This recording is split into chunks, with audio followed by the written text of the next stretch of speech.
হাসনাবাদ সারিঘাট এই জায়গাটা কিন্তু বেশ সুন্দর। আমি মাঝে মধ্যে এই জায়গাটা একটু বেড়াতে যাই এবং আমি যেদিন গিয়েছিলাম সেদিন ওয়েদারটা খুবই সুন্দর ছিল, আকাশ মেঘলা ছিল, অনেক বাতাস ছিল। আর এই জায়গাটাতে কেমন না একটু গ্রামের ভাইব আছে, অনেক ভালো লাগে। চারপাশটা এত খোলামেলা, এখানে আপনার গরু ছাগল মুরগি সবই দেখা যায়।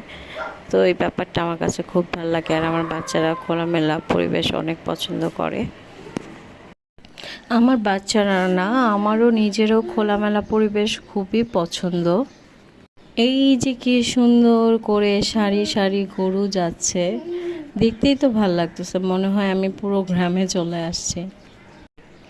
আমার এই রকম পরিবেশে আসতে খুবই ভালো লাগে।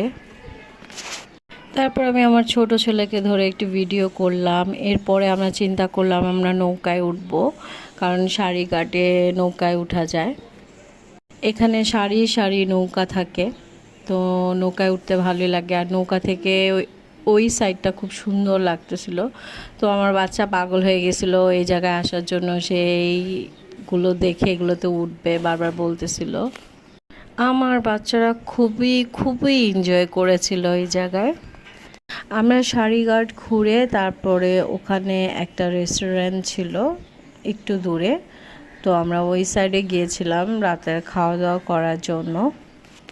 আমার বেড়াতে অসম্ভব অসম্ভব ভালো লাগে, তাই আমি সুযোগ পেলে একটু বেড়াতে বের হয়ে যাই। আর এখানে একটা দোলনা ছিল, এখানে কিছুক্ষণ আমি বসেছিলাম। তো আমরা লুচি, চিকেন, স্যুপ আরও অনেক কিছু খাবারের নিয়েছিলাম, এখন আমার ঠিক তেমন একটা মনে নাই। এখানে খাবারের কোয়ালিটি অনেক নষ্ট হয়ে গিয়েছিলো। শুরুতে যখন এই রেস্টুরেন্টটা ওপেন করেছিল তখন এখানে খাবারের কোয়ালিটি অনেক ভালো ছিল।